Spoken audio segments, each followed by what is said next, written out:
Shem Hashem Naaseh Benasliach, Alim Nitrofa, les lettres de Rabbi Nathan à son fils.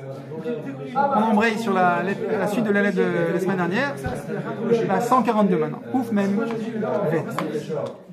Donc elle a aussi été écrite en 1834, en Tav Kouf en 5594.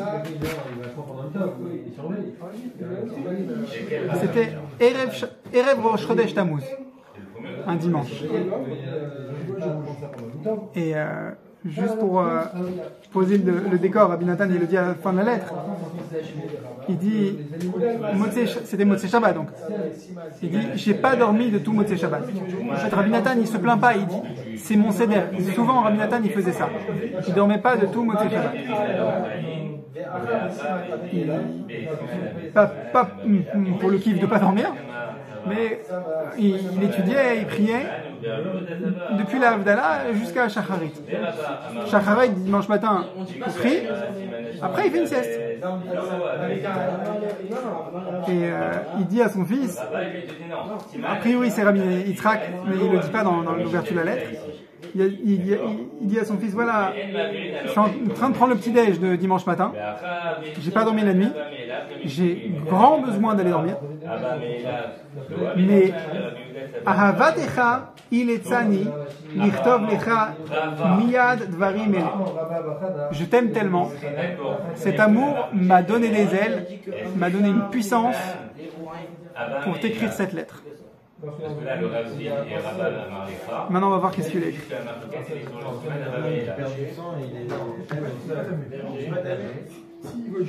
Ta'alozna chiliotai bedaber sfatecha mesharim.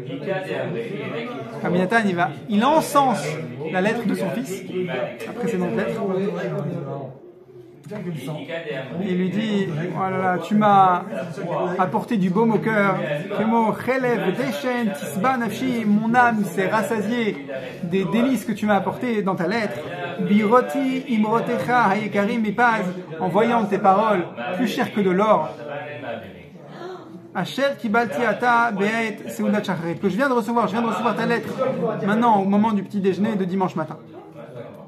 Shmati imrotecha kinaimu, j'ai écouté tes paroles qui sont délicieuses. Bame nekadem Hashem, par quoi comment puis-je devancer Hashem? Hashem adko azarani berachama v'nifleotav ha'atzumim. She'eske shietzu mipi dvarim kaele shikansu beozne pri bidni. Comment j'ai mérité de faire rentrer dans les entrailles, dans mon fils, dans les oreilles de mon fils, des enseignements merveilleux, comme ceux que tu m'as rapportés. Je suis tellement content que tu m'aies rapporté les paroles de Rabbeinu que je t'ai données. Tu peux piétiner, et que quand tu piétines, le siman il s'efface. La main qui garde à la veille, il ne peut pas. C'est quoi ces paroles-là? Alors, Rabbeinu juste d'abord, Rabbi Nathan, il démarre sa lettre en mettant un coup d'accélérateur sur l'œil positif, le regard positif, le Tov Aïn. En disant quoi? En disant 1000 merci. Merci Hachem, merci mon fils. Quand tu remercies Hachem, quand tu remercies une personne avec qui tu discutes, avec qui tu fais affaire, tu exprimes ta reconnaissance. Qu'est-ce qui se passe? Tu mets la situation, tu te mets toi-même en mode à l'avantage du Tovaï, de l'œil positif, à l'avantage d'un équilibre sain dans les deux sens du terme, les deux orthographes du terme,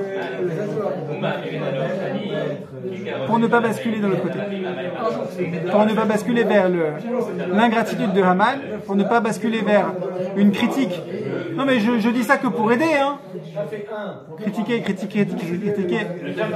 ça peut pas être productif. Si c'est un excès de critique, ça ne peut pas être productif. Il faut qu'il y ait un maximum, une majorité écrasante de félicitations, de remerciements, de louanges pour que la critique elle trouve une place équilibrée. Alors, c'est quoi l'enseignement que son fils lui a rapporté? Alors, Rabbi Nathan, il paraphrase, il répète, il reprend les mots de son fils. Il lui dit, tu m'as rapporté le premier enseignement de Rabbeinu dans Sichat Haran. C'est quoi cet enseignement? C'est un enseignement où Rabbeinu il cite un pasuk de Teilim qui Ani Yadati ki Gadol Hashem.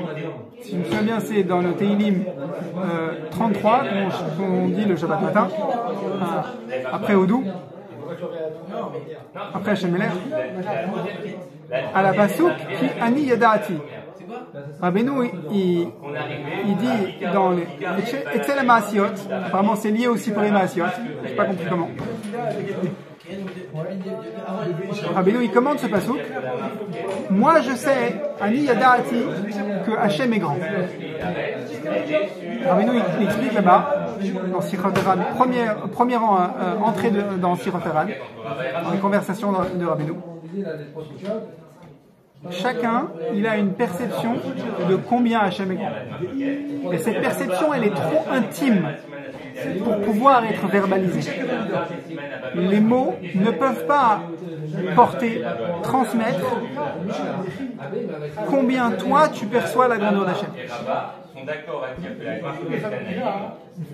Ce que tu vas essayer de verbaliser, ce que tu vas essayer de transmettre de ton ressenti de la grandeur d'Hachem, c'est quelque chose de tellement merveilleux que ça ne pourra jamais être fidèlement transmis par des mots. À l'écrit, à l'oral, qu'importe.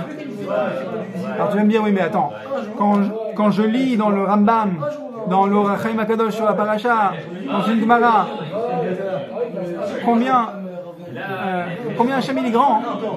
J'ai froid dans le dos, je vois que je ne suis pas à ce niveau-là. C'est pas une échelle, c'est pas 1, 2, 3, 4, 5. C'est pas numérique, c'est pas quantitatif. Chacun, il a, entre guillemets, un morceau de perception de la grandeur d'Hachem.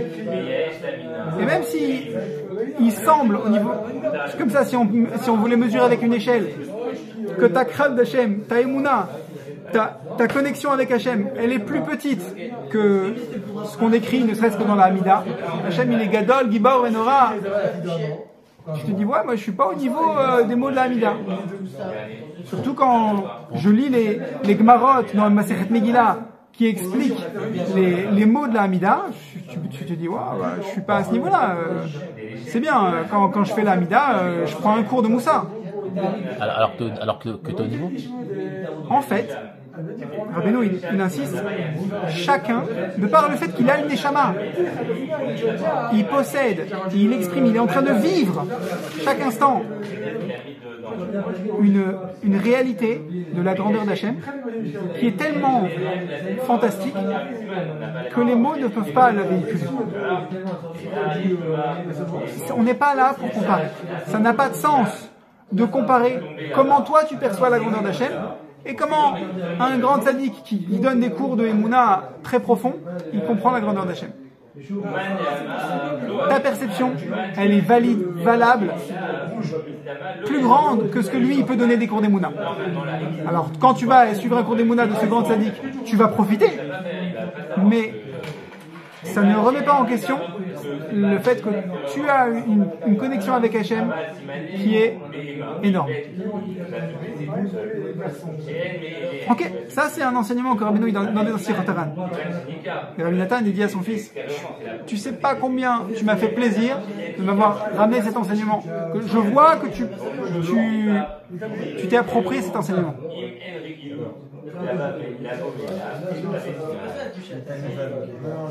Rabbi Nathan dit,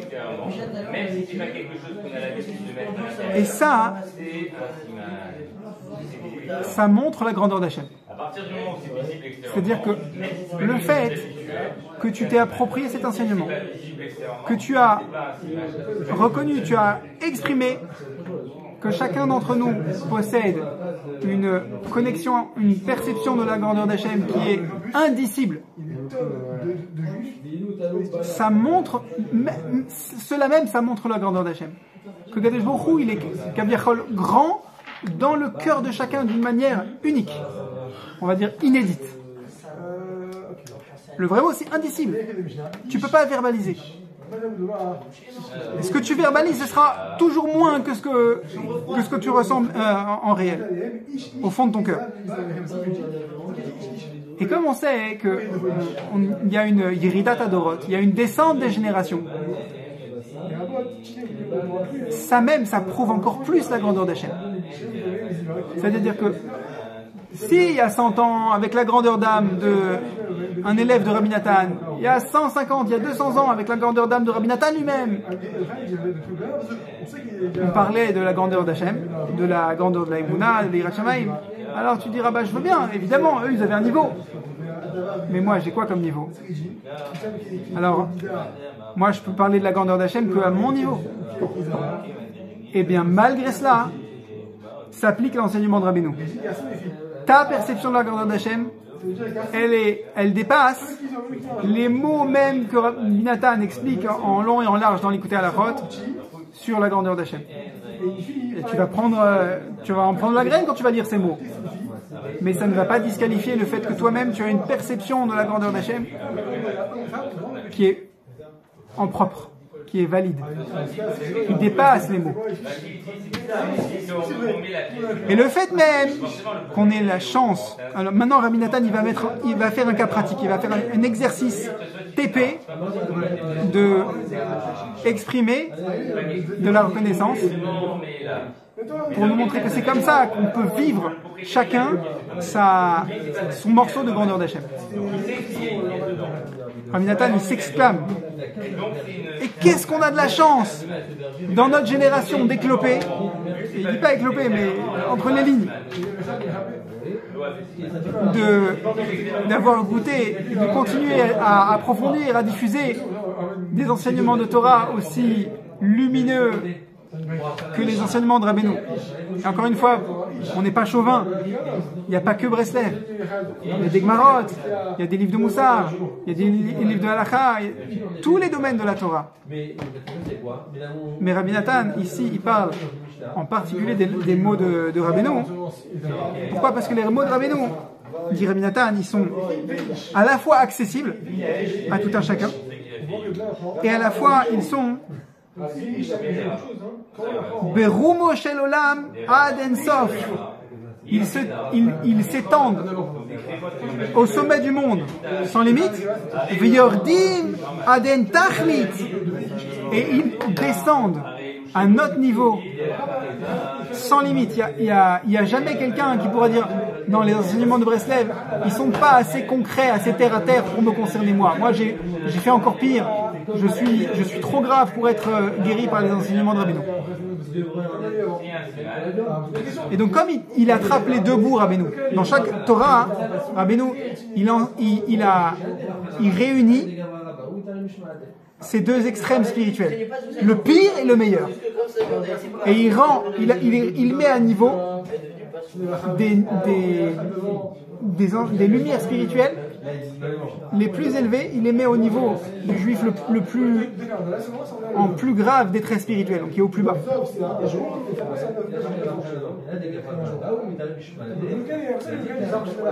Afin de vivifier, afin de ressusciter, attention ça pique, afin de ressusciter, de guérir Gamoti Veotra, même moi et toi. C'est-à-dire que Rabbi Nathan se considère lui-même et considère son fils comme des gens en grave état spirituel. Alors nous on est où?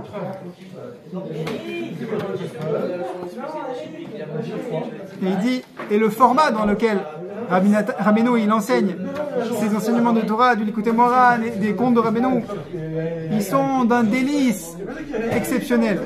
Beitnot sesut neimat, yedidut arevat metikat shukat, beitnot sesut elokut. C'est d'un délice, c'est d'une intimité. Comment Rabbeinu il nous transmet des enseignements de Torah c'est de l'or en barre. C'est de l'or spirituel en bas. T'as l'impression que tu attrapes mamash de la fibre optique de connexion avec Hachem. Ça c'est mes mots, c'est pas Rabbeinu, et c'est pas Rabbi Nathan qui l'a dit.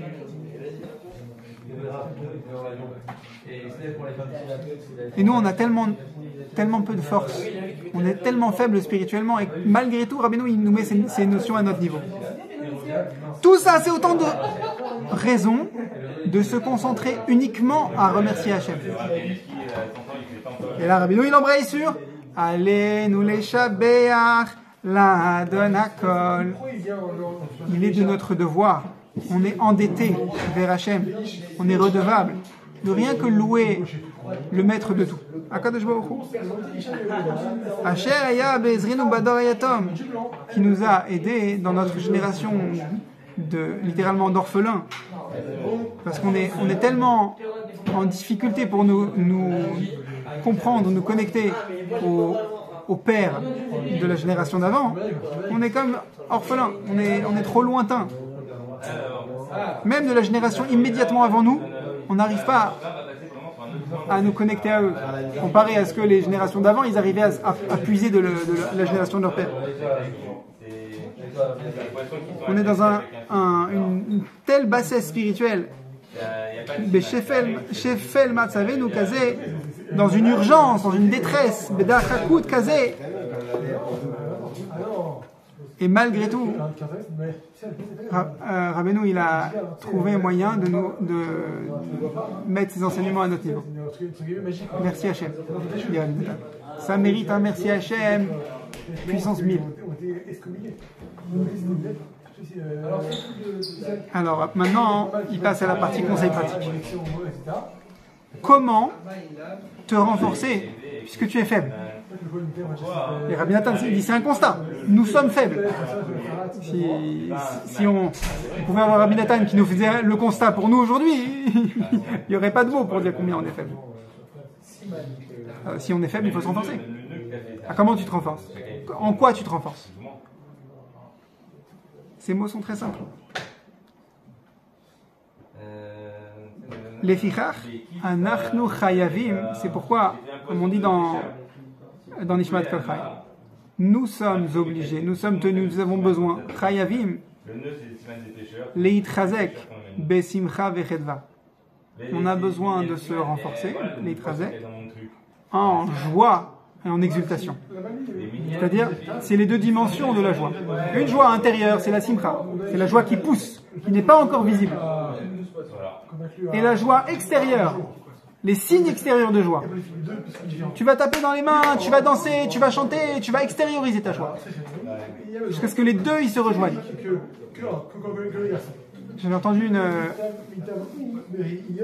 une dame qui était assistant personnel d'un PDG d'une grosse entreprise qui avait des ramifications dans plusieurs domaines, dans plusieurs marchés. C'est une entreprise qui commercialisait des verres de lunettes, des lentilles, et ils ont commencé à commercialiser des verres pour appareils photo. Donc des téléobjectifs, petit angle, grand angle. Et elle expliquait, cette assistante du PDG, mon patron, il a une stratégie commerciale comme ça. Quand il attaque un nouveau marché, il lance en même temps deux programmes. Conquérir le bas de gamme et conquérir le haut de gamme. Et ensuite, il conquérit le reste du marché, tout ce qui est entre les deux.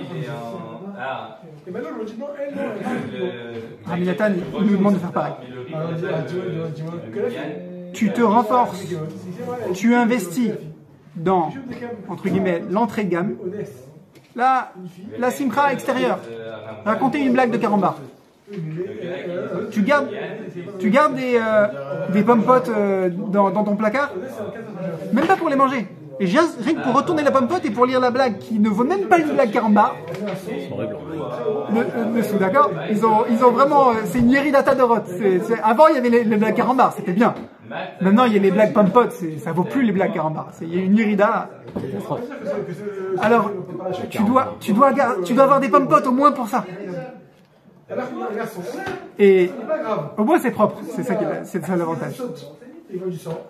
Et D'un autre côté, tu dois avoir de la simcha raffinée, pure, intérieure, intime. Tu dois avoir une avoda de simcha pnimit, qui est, bon, ça concerne pas beaucoup de gens. C'est comme le haut de gamme. Combien de photographes à l'échelle du marché vont acheter des téléobjectifs pour voir très très loin pour faire une photo nette à longue portée. Il n'y en a pas beaucoup. C'est le haut de gamme. Pareil dans ta simcha, il faut que tu aies le haut de gamme de la simcha, même si tu l'as pas beaucoup. Et en même temps, il faut que tu aies des blagues pompotes. Et un jour, tu auras des blagues carambar. Est-ce qu'on aura des carambar caramel cachère? Oui, il y a eu une production spéciale. Ma femme, elle en a acheté. Sérieux? Ouais, c'était du carambar Chalav Israël. Elle en a acheté. Il y a plusieurs années, c'était une production très limitée. Voilà, c'est le fruit de quelqu'un qui a travaillé sur le bas de gamme. Il a un petit peu monté en gamme. Alors, Rabbi Nathan, il dit, il faut que tu travailles sur ces deux dimensions de la simcha et la chedva dans chaque situation, dans chaque jour et chaque heure. Ça veut dire sans relâche. La taille de l'objet, le nombre, ça devrait être aussi un siman. Si le poids c'est un siman, alors la taille. Et comment tu fais? Le nombre, c'est aussi un siman. Il dit Rabbi Nathan, voilà. Parce que, en fait, clé en main. Tu dois te souvenir et tu dois rappeler aux autres. Vous vous souvenez quand on a eu ah oui, il y avait pendant le Covid et il m'est arrivé tel miracle. Et vous vous souvenez comment on n'arrivait pas à avoir tel médicament? Ah oui, il y a quelqu'un qui nous a livré. Par exemple, il y a une échoua que les gens qui sont dans la Rivra Kadisha, dans les sociétés mortuaires qui s'occupent d'enterrer les gens en Eretz Israël, pendant le Covid, ils ont attesté, il n'y a pas eu plus de morts, je ne sais pas si c'était pendant toute la période du Covid, mais pendant la période de démarrage du Covid, les 5-6 premiers mois, il y avait beaucoup de morts à cause du Covid. Il n'y avait pas plus de morts par jour, parce que les décès par d'autres causes ont diminué. Les gens qui s'occupent d'enterrer les défunts en Eretz Israël, ils ont dit, en ce moment, on n'enterre pas plus de personnes par jour qu'on ne le faisait avant le Covid. On est obligé de reconnaître que Hachem, il a fait disparaître les autres causes de mort. Alors tu peux rationaliser en disant, bah oui, il y a moins de gens qui roulent sur les routes, donc il y a moins d'accidents de la route. Les gens se lavent plus les mains, donc ils ne sont pas infectés par d'autres virus et bactéries. Les gens ont moins de conduite à risque. Par exemple, ils boivent moins d'alcool, donc il y a moins de décès par l'alcool. D'accord, donc il y a moins de causes de décès. Ok, mais que tu rationalises ou que tu ne cherches pas à rationaliser, c'était une Yeshua. Donc on doit remercier Hachem pour cette Yeshua, cette délivrance. On doit remercier Hachem pour les niflaot, pour les merveilles. C'est-à-dire les enseignements de Torah qui sont merveilleux, qu'Hachem met à notre portée. Les mitzvot merveilleuses. Par exemple, on a un ami Sofer, notre ami Aaron Ephraim. Il met à la portée des gens des tefilines d'une qualité exceptionnelle. Il forme les gens sur la nécessité de prendre des tefilines, pas bas de gamme. Ça doit commencer au moyenne gamme. D'un autre côté, quand tu étudies ce que Rashi dit sur les tefilines dans Masechet Melachot, tu te dis waouh. Les tefilines de Rashi, c'était aujourd'hui ce serait inacceptable. C'est pas évident du tout qu'ils arrivaient à être carrés. Qu'est-ce que tu fais quand les 4 compartiments de la tête ils commencent à s'écarter comme ça? C'est plus cachère. Bon, peut-être que tu peux les rattraper comme ça en serrant avec un fil autour. Est-ce que si au moment où tu les serres, ça reprend une forme carrée, est-ce que c'est cachère? De quoi tu parles? On touche pas à des tefilines comme ça, on les met à la gnisa. Est-ce que le bas comme ça? Ouais. Ça, c'est des niflaot. Le fait qu'on ait des mitzvot 5 étoiles à notre portée aujourd'hui. Il faut se souvenir du... Et Rabbi Nathan, il faut être Mekayem. Le Teilim 31, Pasuk 8. Agila Vesmecha. Pardon.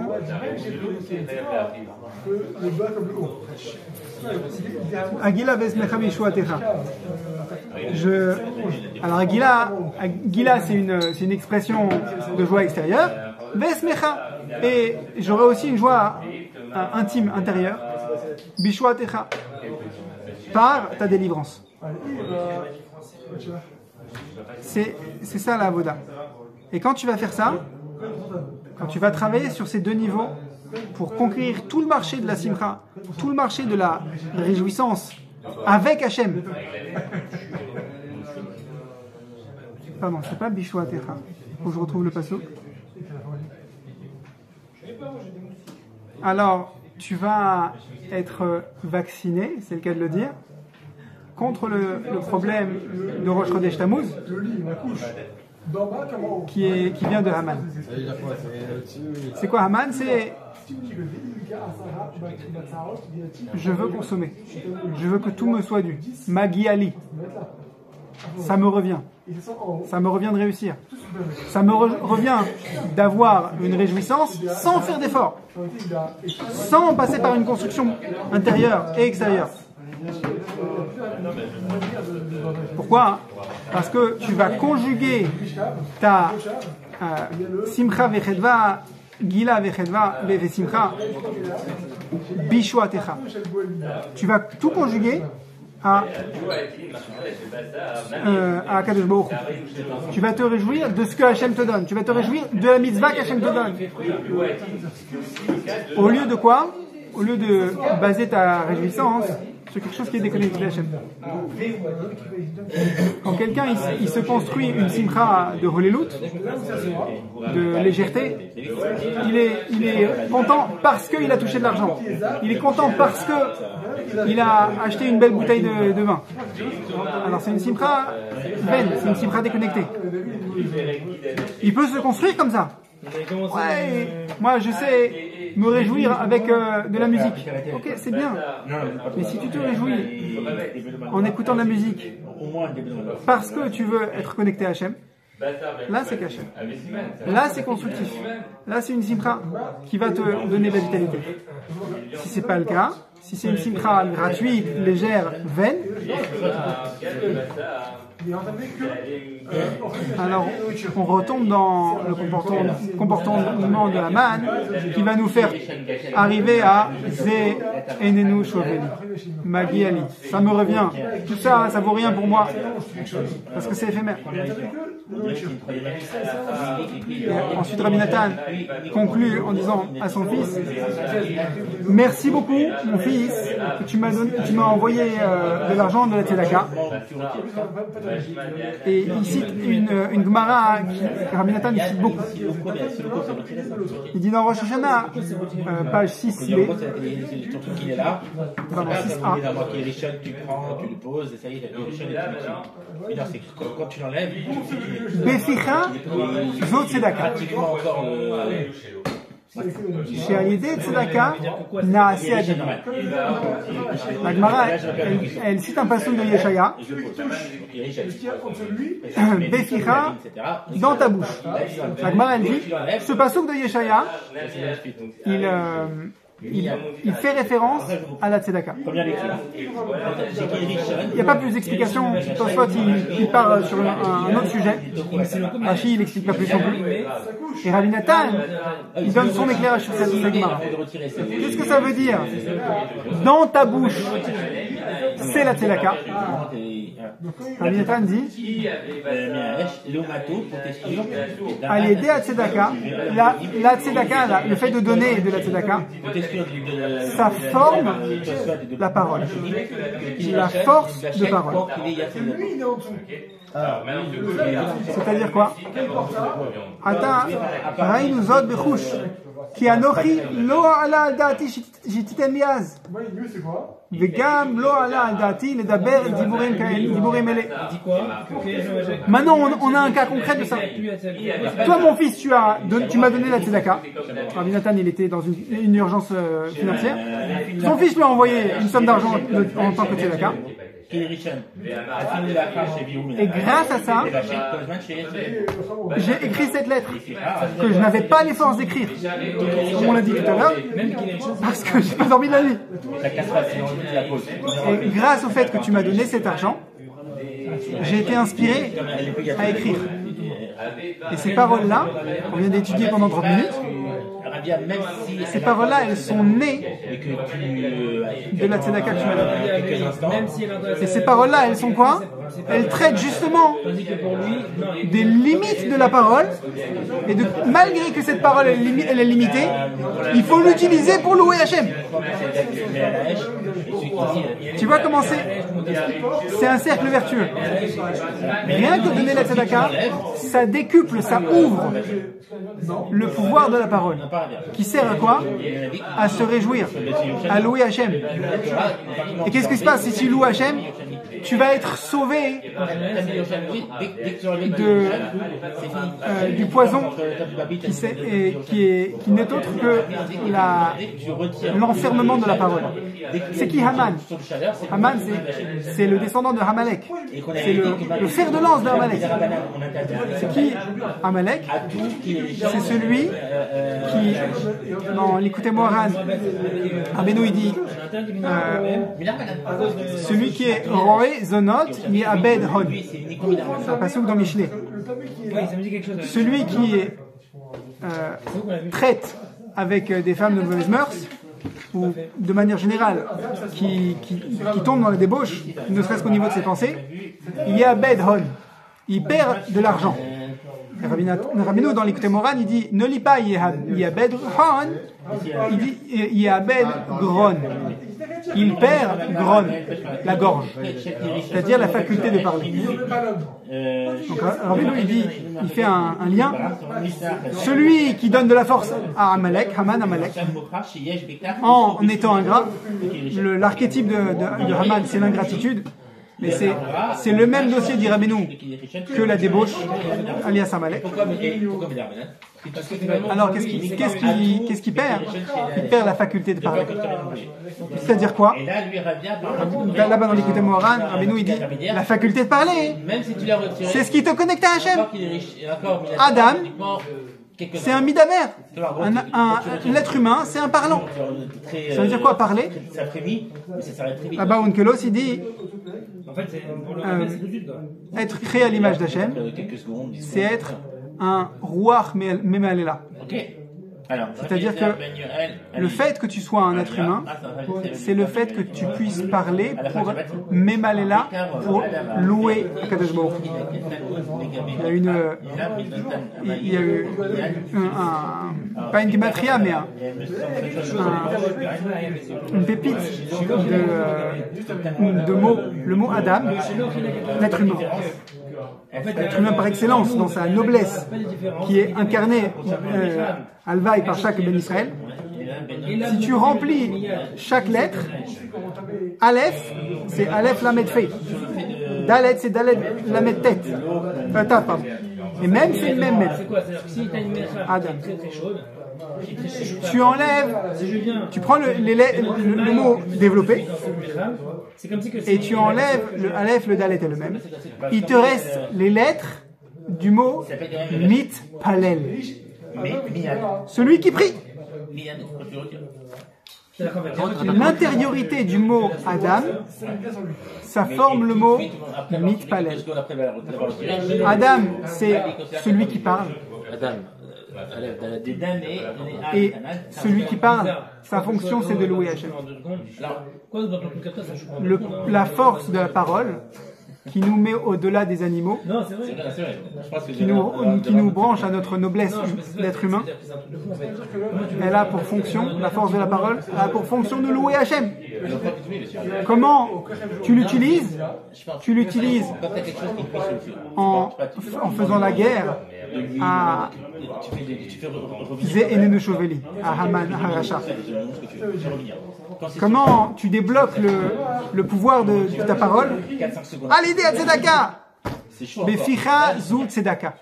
Je pense que pour lui, c'est cette notion-là. Alors, Yeratson, qu'on arrive à activer ce pouvoir de la parole, jusqu'à ce que même quand nous aussi on sera éreinté de fatigue, on sera capable d'activer le pouvoir de la parole, rien qu'avec une pièce de tzedaka, et de faire comme Rabbi Nathan, Ahavatecha iletsoni. J'ai réussi à exprimer un amour envers toi, mon fils, qui m'a poussé à écrire cette lettre alors que j'ai pas les forces. On va réussir à exprimer du chizouk, à partager du chizouk à ceux qui en ont besoin. Rien que grâce à la force de la tzedaka, on va libérer le pouvoir de la parole.